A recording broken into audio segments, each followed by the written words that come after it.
George Fernandes भारतीय राजनीति के सबसे जुझारू राजनेताओं में से एक।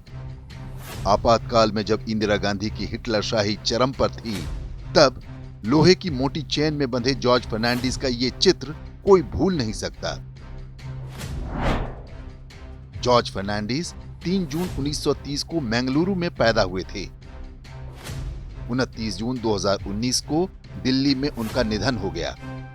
लेकिन निधन से बहुत पहले ही महान कांग्रेसी क्रांतिकारी आमिर खान ने जॉर्ज फर्नांडिस को गोली मार दी थी। ये असली हत्या नहीं, बल्कि जॉर्ज फर्नांडिस के चरित्र की फिल्मी हत्या थी। आपके मन में प्रश्न उठ रहा होगा कि आमिर खान ने जॉर्ज फर्नांडिस की हत्या क्यों की। इस प्रश्न का उत्तर इस वीडियो के अंत में आपको मिल जाएगा। ये दृश्य है वर्ष 2007 में आई फिल्म रंग दे बसंती का। यह फिल्म कुछ दोस्तों की कहानी है, जिनमें से एक वायुसेना का पायलट है। एक दिन जालंधर के पास मिग-21 हादसे में उसकी जान चली जाती है। इससे सभी दोस्त बुरी तरह से हिल जाते हैं। उन्हें यह देखकर बहुत गुस्सा आता है कि देश का रक्षा मंत्री मिग-21 लड़ाकू विमानों की प्रशंसा करता है और कहता है कि जो पायलट उस विमान को उड़ा रहा था वो ही नौसिखिया था। रक्षा मंत्री का चरित्र बहुत सावधानी के साथ चुना गया है। उसका चेहरा जॉर्ज फर्नांडिस से मिलता जुलता है।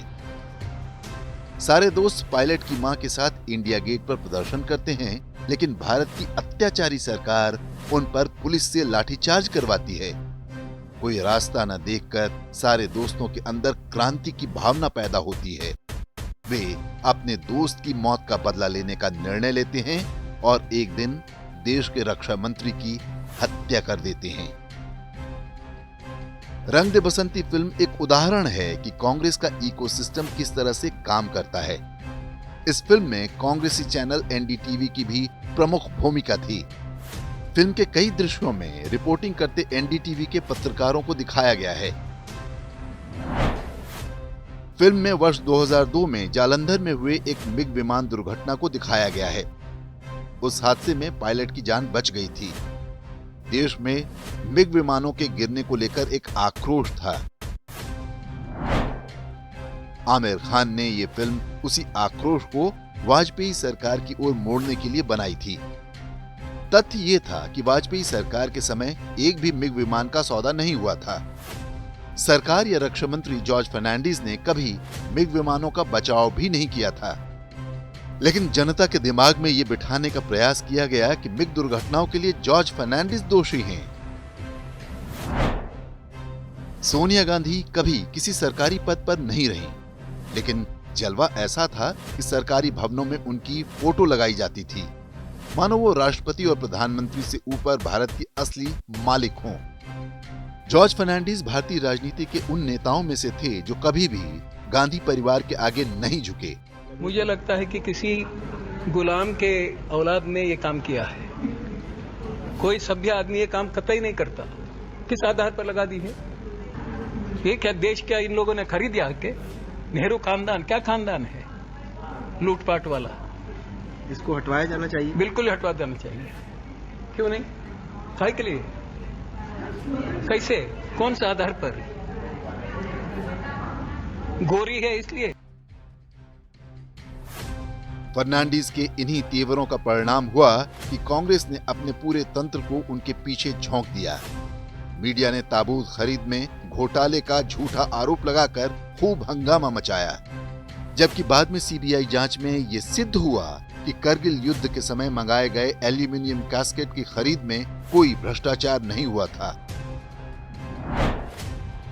संसद में कांग्रेस उन्हें कफन चोर कहकर त्यागपत्र मांगा करती थी। राज्यसभा और लोकसभा में जब भी वे बोलने के लिए उठते, उनका बहिष्कार किया जाता। इतने भर से भी जब उसे संतोष नहीं हुआ, तो आमिर खान जैसे मजहबी कलाकार के माध्यम से जॉर्ज फर्नांडिस की चरित्र हत्या का प्रयास किया गया।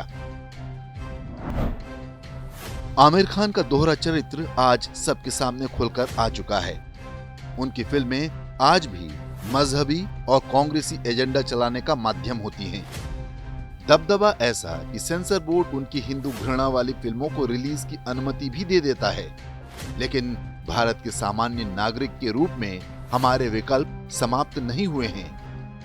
आमिर खान या उनके जैसे एजेंडा बाजों की फिल्मों से दूर रहें और दूसरों को भी दूर रहने को कहें।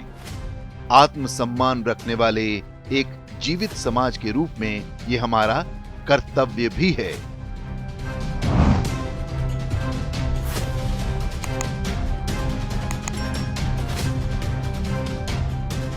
इंडेक्स ऑनलाइन के वीडियो समाज को समर्पित हैं। आप इनको डाउनलोड करके जैसे चाहे वैसे प्रयोग कर सकते हैं। चाहे तो आप हमारे टेलीग्राम चैनल से जुड़ सकते हैं। वहां सारे नए पुराने वीडियो आपको मिल जाएंगे। हमारे सोशल मीडिया लिंक हर वीडियो के डिस्क्रिप्शन में होते हैं।